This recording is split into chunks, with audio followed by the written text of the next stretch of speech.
वैदिक के माध्यम से करनाल में आई हूँ। वैसे तो करनाल में बहुत टाइम बाद आई हूँ, बट वैदिक के माध्यम से फर्स्ट टाइम आई हूँ और एक बार क्लैपिंग चाहूंगी जरूर वैदिक के। क्लैपिंग चाहूंगी आप सभी के लिए। देखना चाहती हूँ कि आप फर्स्ट टाइम कितने आए हैं, जो जिनको ये नहीं पता कि वैदिक है क्या, जिनको पता ही नहीं कुछ भी कि वैदिक क्या है।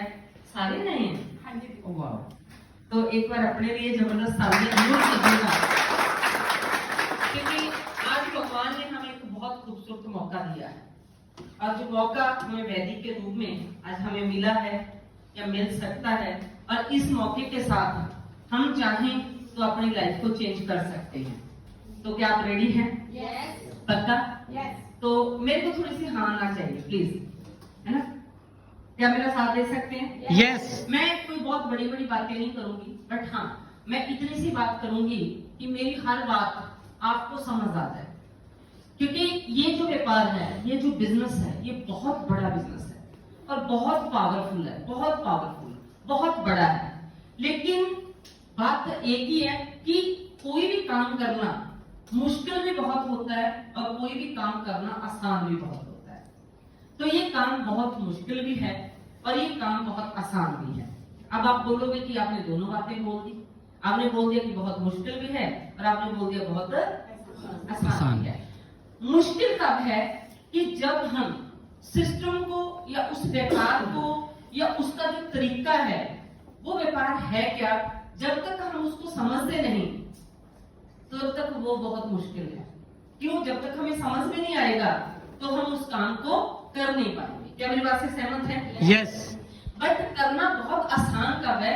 जब हम किसी भी काम को ध्यान से समझते हैं कि वो व्यापार है क्या, वो होगा कैसे, उसका तरीका क्या है, उसकी पावर क्या है और वो क्या हमें दे सकता है।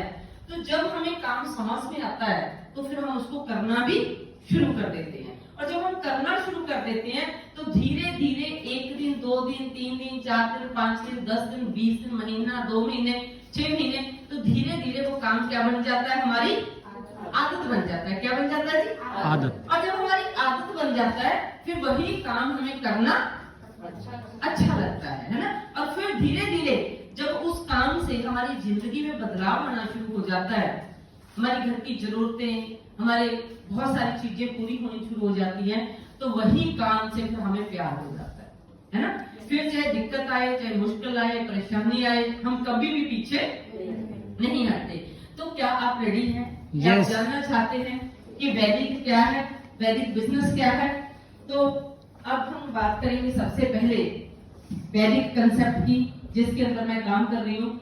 मेन जो वैदिक की शुरुआत हुई है, वैदिक की शुरुआत जो हुई है वो हुई है वैदिक नेटवर्क प्राइवेट लिमिटेड। इसका जो जन्म हुआ वो 23 जनवरी 2020 को हुआ, यानी कि सक्सेसफुली हम 13 महीने कंप्लीट कर चुके हैं।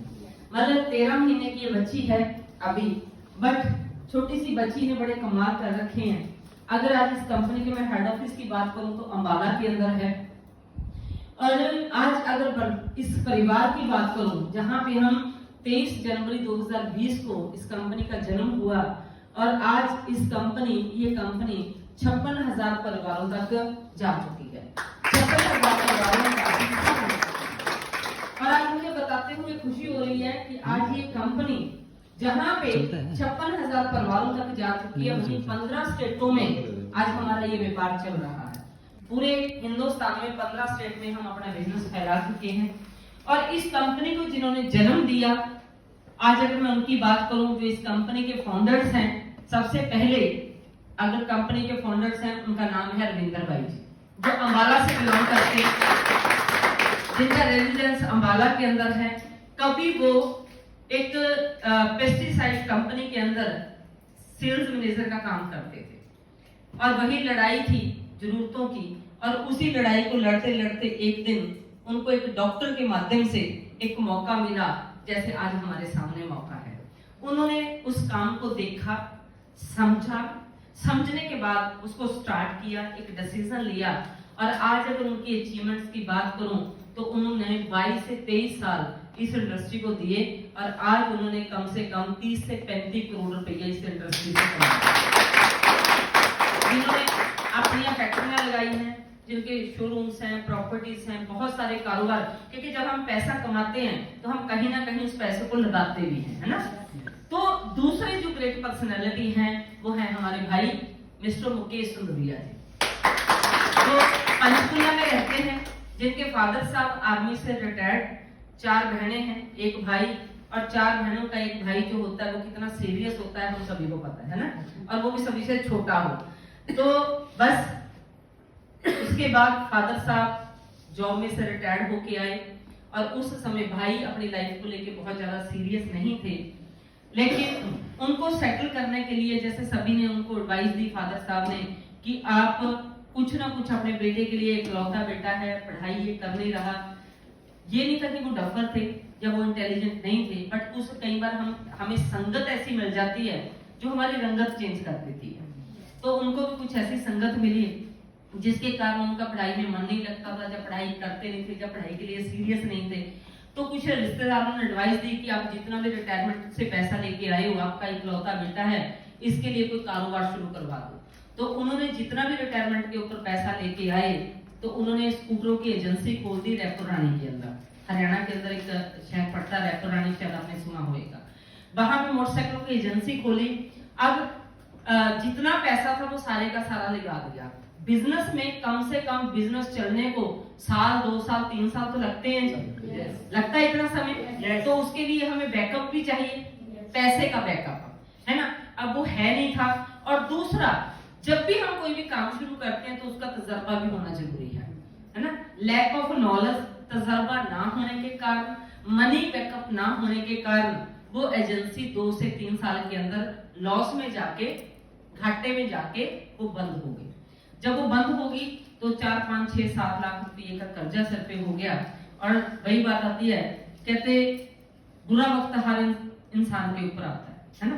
कोई ऐसा हमारे बीच में नहीं है जहाँ आगे नहीं होएगा, हर इंसान के ऊपर बुरा वक्त आता है। बट कुछ लोग उस बुरे वक्त में बिखर जाते हैं और कुछ लोग चोट खाने के बाद निखर जाते हैं, है ना। तो यही कुछ हुआ मुकेश भाई की लाइफ के अंदर। जब वो 7 लाख रुपए का कर्जा सिर पे हुआ, बहनों की शादी करनी थी, पापा परेशान, मम्मा परेशान, तो उस हादसे ने उनको बहुत ज्यादा जिम्मेदार बना दिया, बहुत ज्यादा सीरियस बना दिया। 18 साल की उम्र में उन्होंने फिर जॉब मिली उनको, क्लरिकल पोस्ट के ऊपर स्टेनो की, उन्होंने जॉब करनी शुरू की। जॉब के साथ साथ उन्होंने और भी बहुत काम किए, और उसी जॉब के साथ साथ एक दिन, जैसे आज प्रदीप भाई ने, दीदी ने आप लोगों को यहाँ पे बुलाया होगा, इसी तरह से उनको भी किसी ने ऐसे ही बुलाया। उन्होंने भी ऐसी मीटिंग अटेंड की बैठ के, जैसे आज आप कर रहे हो। तो उसी तरह से चलते चलते वहां पे एक व्यक्ति ने खड़े होकर मीटिंग में बोला कि मैं एक एडवोकेट हूँ और मैं आज यहाँ से अपना 3 लाख का कर्जा उतार चुका हूँ। अब उनको पूरी मीटिंग में एक ही बात समझ में आई कि अगर ये इंसान अपना कर्जा उतार सकता है तो मैं भी अपना कर्जा उतार सकता हूँ। तो उनको समझ आई, एक ही बात ने उनकी जिंदगी बदल दी। उन्होंने शुरुआत करके मेहनत की। मेहनत करने के बाद आज अगर बात करूं तो वो सिर्फ उन्होंने अपनी जिंदगी नहीं बदली, आज हमारे जैसे सैकड़ों नहीं हजारों लोगों की वो जिंदगी बदल चुके हैं। और एक बार जबरदस्त तालियां चाहूंगी जिनके पास आज 20 साल का तजर्बा है। अगर नेटवर्क मार्केटिंग इंडस्ट्री से 25 साल की उम्र में, मात्र 25 साल की उम्र में वो यहाँ से 16 से 17 करोड़ रुपया कमा चुके थे। आज फैक्ट्रियां हैं, शोरूम है, प्रॉपर्टी है। क्या मैं आप सभी से एक बात पूछना चाहती हूँ, जब हम ऐसे तजर्बेकार लोगों के साथ चलेंगे तो हम कामयाब होंगे या फेल होंगे? कामयाबी होंगे, है ना। क्योंकि कहते हैं तजर्बेकार इंसान अगर हमारा हाथ पकड़ ले, जब जहां से तजर्बेकार लोग निकले हैं, अगर उनके पदचिन्हों पे भी हम चल रहे तो भी हम कामयाबी तक पहुंच सकते हैं। आज पैसे की बात नहीं हम करेंगे, वही इंसान कामयाब है जिसके पास तजर्बा है, राइट। आज उनके पास 20-22 साल का दोनों ग्रेट पर्सनालिटी के पास तजर्बा है, जिन्होंने 8 से 10 साल नेटवर्क मार्केटिंग इंडस्ट्री में हमारी तरह एज नेटवर्कर काम किया, और उसके साथ साथ उन्होंने उसके बाद 10 साल एज ट्रेनर का मोटिवेटर काम किया। अगर आप YouTube के ऊपर एक नाम डालोगे मुकेश सुंदरिया, तो सैकड़ों वीडियो उनकी आपको मिल जाएंगी जो उन्होंने खुद कभी नहीं डाली, लोगों ने डाली। जो जो उनको देखते थे, वीडियो बनाते थे, सुनते थे, उन्होंने डाली है। तो आप वहां से अंदाजा लगा सकते हो कि वो ग्रेट पर्सनैलिटी के पास क्या स्किल्स हैं, क्या पैशन है, क्या जुनून है, क्या वो कर सकते हैं। आज हम अपने आप को लकी मानते हैं कि यस, हम आज उन 2 ग्रेट पर्सनैलिटीज के साथ जुड़े हैं जिन्होंने आज इस वैदिक को जन्म दिया। और आज बात करूं मैं अपनी, तो नाम सुखविंदर ग्रेवाल है, पटियाला शहर पंजाब से हूं। इस नेटवर्क मार्केटिंग इंडस्ट्री की स्टूडेंट हूं 2006 से। 2006 के अंदर मैं नेटवर्क मार्केटिंग इंडस्ट्री में आई थी। 2006 से पहले मेरा बुटीक था, मैं एक टेलर मास्टर थी, लोगों के कपड़े सिलाई कढ़ाई करती थी। अगर मैं अपने जन्म की बात करूं तो मेरा जन्म एक गरीब परिवार में हुआ। मेरे पापा एक किसान थे, इसके बारे में मैं थोड़ा रुक के बात करूंगी आपसे। बट यस, आज यहाँ से, इस फील्ड से, इस नेटवर्क मार्केटिंग इंडस्ट्री से आज मेरी नहीं, मेरे बच्चों की भी जिंदगी बदल चुकी है। और जिंदगी बदली है, मेहनत की है, बट उसके लिए अगर कोई जरिया है, अगर मैं किसी को क्रेडिट देती हूँ तो सबसे पहले मेरे बाबा नानक जी, क्योंकि उनकी रहमत और इंसान की मेहनत, हमारी मेहनत है ना। तो दूसरा, अगर मैं उसका क्रेडिट किसी को देती हूँ तो अपने भाई मुकेश सुंदरिया जी को, क्योंकि उन्होंने मुझे अपना एक्सपीरियंस दिया, उन्होंने मुझे अपना तजर्बा दिया, उन्होंने मुझे इस बिजनेस के अंदर चलना सिखाया, मैं इस बिजनेस में कैसे कामयाब हो सकती हूँ, कैसे फटाफट सक्सेस की सीढ़ियां चढ़ सकती हूँ। तो उन्होंने हमेशा एक बच्चे की तरह मुझे गाइड किया, उन्होंने सिखाया, मैंने सीखा। आज मुझे इस इंडस्ट्री के अंदर 15 साल हो चुके हैं, और 15 साल की अगर इनकम की बात करूं तो मैं यहाँ से 15 करोड़ कमा चुकी हूँ। बाकी की मैं थोड़ी सी बातें आपके साथ बाद में करूंगी। क्या ये बहुत पावरफुल बिजनेस है, करोड़ों का व्यापार है, क्या आप इसके बारे में जानना चाहते हैं? Yes. इसकी शुरुआत कैसे होती है? Yes. तो दोस्तों, यहाँ पे आज जो हमारी वैदिक है, वैदिक का जो आज हमारा मिशन है, मेन वैदिक का मिशन है हेल्थ। क्या है जी?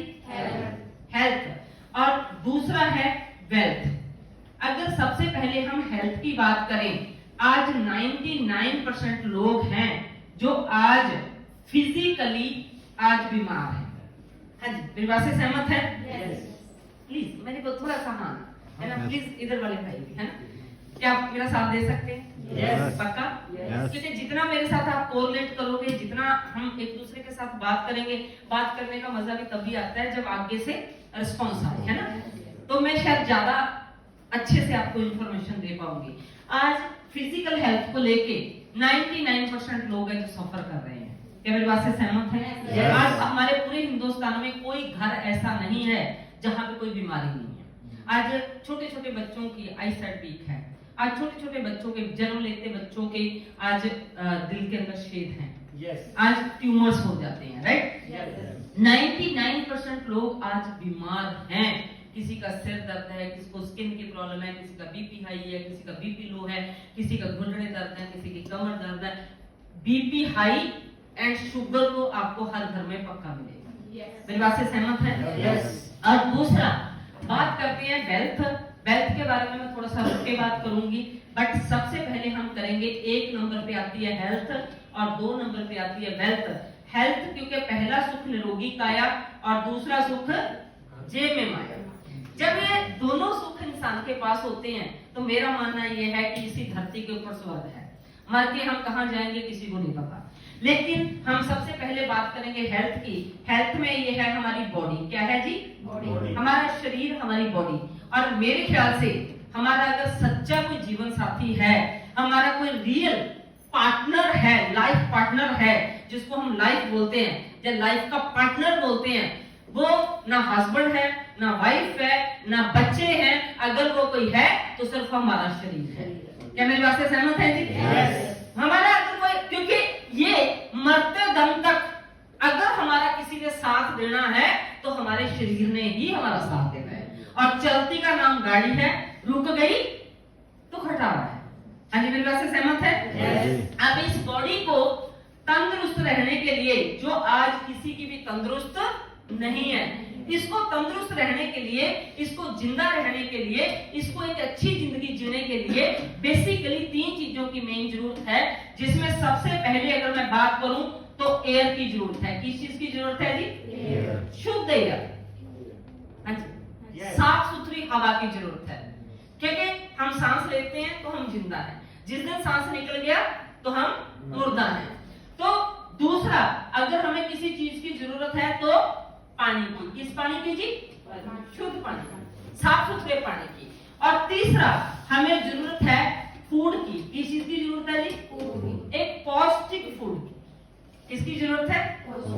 मैं आप सभी से पूछना चाहती हूँ कि जिस हवा के अंदर आज हम सांस लेते हैं, क्या वो साफ सुथरी है? नहीं, वो हद से ज्यादा पोल्यूटेड हो चुकी है, राइट?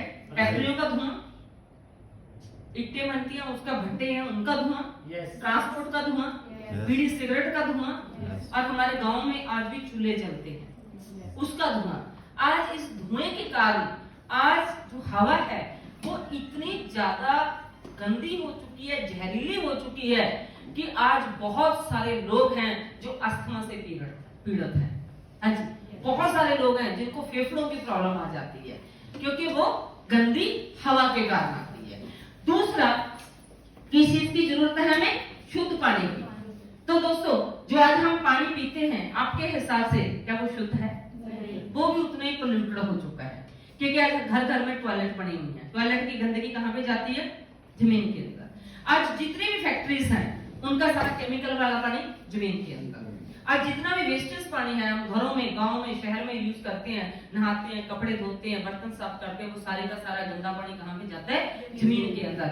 जितने भी बुच्चड़ खाने हैं जहाँ पे गाय, भैंस, पिग, पता नहीं क्या क्या ये चीजें कटती हैं, वो उनका जितना भी ब्लड होता है, मल होता है, मूत्र होता है, गंदगी, वो सारी की सारी कहाँ डालते हैं? ड्रेन करके, बोर करके जमीन में डाली होती है। और हमारा पीने वाला पानी कहाँ से आता है? जमीन से आता है। और आज हमारा पानी अगर आप टेस्ट करवा के देखो मशीन से, तो उसमें आपको इतना पानी मिलेगा और इतनी नीचे गंदगी मिलेगी। मेरी बात से सहमत हैं? और हमारी बॉडी के अंदर 70% पानी है। 70 जो बीमारियां हैं 100 में से, वो ड्यू टू पानी लगती है जब हम गंदा पानी इनटेक करते हैं, गंदा पानी पीते हैं। तीसरा, हमें जरूरत है एक पौष्टिक फूड की। क्या जो आज हम खाना खाते हैं क्या वो पौष्टिक है? प्योर है? शुद्ध है? नहीं है, क्योंकि आज हर चीज में मिलावट है। क्या मेरी बात से सहमत हैं आप? आज चाहे हम सब्जियां खाते हैं, चाहे आज हम चावल खाते हैं, गेहूं खाते हैं, फ्रूट खाते हैं, दूध, दही, लस्सी, आज कोई भी चीज प्योर नहीं है। और कोई भी जो फसल जमीन में होती है, चाहे वो सब्जियां हैं, दालें हैं, अदरक है, लहसुन है, प्याज है, कोई भी चीज है, आज कोई भी चीज बिना खाद के नहीं होगी। हर चीज में पहले उसको जमीन से पानी के रूप में जहर मिलता है और फिर हम उसके ऊपर से जहर डालते हैं। हम अपनी फसल के अंदर कट्टे के कट्टे खाली कर देते हैं डीपीए के, कट्टे के कट्टे खाली कर देते हैं यूरिया के, और हद से ज्यादा हम स्ट्रॉन्ग से स्ट्रॉन्ग केमिकल के स्प्रे करते हैं। यदि हम वही जहर जो हमने अपनी फसल में डाला, क्या वो फसल के बीच में मिक्स होके क्या हमारे शरीर में नहीं जाएगा? आज हम सुबह ब्रेकफास्ट करते हैं, दोपहर को लंच करते हैं, रात को डिनर करते हैं, तो आप ये मानिए कि आज एक बूंद हमें सुबह के खाने में किसकी मिलती है? पॉइजन, जहर की। एक बूंद दोपहर को, एक बूंद रात को। अगर हम जहर एकदम से इंटेक करेंगे तो मर जाएंगे, बट आज हम एकदम से इंटेक जहर नहीं कर रहे। आज उस भोजन के माध्यम से स्लो पॉइजन हमारी बॉडी के अंदर जा रहा है, और जो वो जहां अंदर जाके वो स्लो पॉइजन हमारे अंदर तरह तरह की बीमारियां पैदा कर रहा है, जिनका हमें अभी जिक्र करके हटे हैं। घुटने दर्द, कमर दर्द, सर्वाइकल, माइग्रेन, लीवर की प्रॉब्लम, किसी का लीवर फैटी है, किसी का लीवर सुकड़ चुका है, किसी के लीवर में कोई प्रॉब्लम आ गई, किसी को हार्ट अटैक हो रहा है, किसी को कैंसर हो रहा है, किसी को थायराइड की प्रॉब्लम है, किसी को आज हजारों बीमारियां हैं हमारे सामने। क्या मेरी बात से सहमत है? ये बीमारियां बाहर से आती हैं या हमारे अंदर से जन्म लेती हैं? अंदर से जन्म लेती हैं, राइट? क्योंकि हमारी बॉडी में आज जहर जा रहा है। क्योंकि ये शुरुआत कब हुई? ये शुरुआत हुई 1966 के अंदर, 1966। इस तब 1966 में ऐसा क्या हुआ था? हमारे इंडिया के अंदर हरी क्रांति आई, यानी कि यूरिया आया था, डीपीए आया था। इससे पहले हम फसलों में देसी खाद, जो गोबर वाली खाद है, उसका इस्तेमाल करते थे। तो क्या 1900 अगर 50-55 की बात करूं तो क्या उस समय बीमारियां होती थी? नहीं। उस समय इतने बड़े बड़े हॉस्पिटल होते थे? नहीं। उस समय इतने बड़े बड़े डॉक्टर होते थे? उस समय ना बीमारियां होती थी, हेल्दी इंसान। आज भी कोई पुराना बुजुर्ग हो ना, 100 साल का, 110 साल का, 115 साल का, आज भी वो हमसे तकड़े होते हैं। और आज भी हमारे जैसे बोल देते हैं कि भाई पुरानी खुराकें खाई हुई हैं। हाँ जी, पुरानी खुराकों में ऐसा क्या था? वो भी तो वही गेहूं खाते थे जो आज हम खाते हैं। वो क्या शुद्ध थी? हाँ, वो शुद्ध थी, क्योंकि उसमें कोई भी केमिकल का इस्तेमाल नहीं होता था, उसमें कोई भी पेस्टिसाइड का इस्तेमाल नहीं होता था। और उस समय इन तीनों चीजों से, उस समय इन्हीं तीनों चीजों से हमारे शरीर को क्या मिलती थी? डाइट मिलती थी। क्या मिलती थी जी? डाइट, जिसको हम खुराक बोलते हैं। इनके माध्यम से, अब डाइट क्या है? इनके माध्यम से जैसे कैल्शियम मिलता था, इन्हीं सारी चीजों से, खुराक से, चाहे फ्रूट है, सब्जियां हैं, दूध है, दही है, पनीर है, लस्सी है, दालें हैं, इनसे हमें मिलता क्या है? इनसे मिलता है हमें calcium, iron, protein, potassium, zinc, phosphorus, mineral, ये सारी चीजें, फैट, मैग्नीशियम, ये सारी चीजें हमें शरीर को, हमारे को जिंदा रखती हैं। ये हमारी इंटरनली खुराक है जिसके सहारे हम जिंदा रहते हैं। बट पहले ये इस खाने से मिलती थी, लेकिन आज ये खाना, पानी और ये शुद्ध नहीं है, तो आज हमें क्या मिलता है? इस खाने से जहर, और जहर जाके अंदर क्या पैदा कर रहा है? बीमारी। हाँ जी, बीमारियां पैदा कर रहा है। और आज जब हम बीमार होते हैं, हमारे सर में दर्द है, तो हम किधर जाते हैं? कमर दर्द है, किधर जाते हैं? डॉक्टर के पास। राइट? मैं आप सभी से पूछना चाहती हूँ, इतनी सी बात सुनने के बाद सही से दिल से जवाब देना, हमारे इस शरीर को दवाई की जरूरत है या खुराक की जरूरत है? हम कभी भी ये नहीं ढूंढते कि यार अभी मेरी उम्र 19-20 साल है, 15 साल है, अभी से सिर दर्द क्यों? अभी से आईसाइट वीक क्यों होगी? अभी मेरी उम्र 25 साल है, अभी से मेरी कमर दर्द क्यों? अभी से मेरे फेस के ऊपर इतनी सारी छाइयां, ब्लेमिश क्यों? अभी से मुझे थायराइड क्यों? हम उसकी तरफ नहीं जाते। बस हमें ये होता है कि डॉक्टर के पास जाएं, डॉक्टर ने दवाई दी तो क्या हम ठीक हो जाते हैं? हाँ जी, प्लीज बोलो। नहीं होते ठीक। वो डॉक्टर की जो दवाई है वो टेम्परेरी ट्रीटमेंट है। हाँ जी, जैसे उसका असर कम हुआ, फिर से वही प्रॉब्लम शुरू हो जाती है। और वो एक प्रॉब्लम नहीं रहती, साल 2 साल के बाद वो 2 हो जाती है, फिर वो 4 हो जाती है, फिर वो 8 हो जाती है, और फिर हमारे पास एक ही काम रह जाता है, पूछो क्या? बार बार डॉक्टरों के पास जाओ। कभी सिर दर्द वाले के पास, कभी घुटने दर्द वाले के पास, कभी कमर दर्द वाले के पास, कभी स्किन वाले के पास, कभी गायनिकोलॉजिस्ट के पास। तो फिर हमारा चक्कर बस घर, घर से हॉस्पिटल, हॉस्पिटल से घर, और एक आम इंसान अपनी जिंदगी की 40% कमाई इन्हीं चीजों के ऊपर बर्बाद करता है। हाँ जी, अगर हम अच्छी और हेल्दी एक पौष्टिक खुराक खा लें और हमें कभी भी डॉक्टरों के पास जाना ना पड़े, तो क्या ये सही रहेगा या गलत रहेगा? सही रहेगा। और हम एक लंबी जिंदगी जिएंगे। और आज हमारी जो कंपनी है वो हमारे लिए, मेरी बात को समझने की कोशिश करना प्लीज। सच्ची में जिंदगी आपकी है, परिवार आपका है, बच्चे आपके हैं, शरीर आपका है। मैंने पहले बोला था, यहाँ पे अगर हमारा कोई सच्चा लाइफ पार्टनर है, हमारा जीवन साथी है, तो हमारा शरीर है। पर प्रॉब्लम एक है, पूछो क्या? पूछो तो सही क्या? जब समय होता है हमें किसी की बात समझ में नहीं आती, और जब समय निकल जाता है तब समझ आती है, और फिर बनता कुछ नहीं। समझदार इंसान ये नहीं है, समय और समझदार वन टाइम में, बहुत भाग्यशाली होते हैं वो लोग जिनके पास एक वन टाइम में आता है।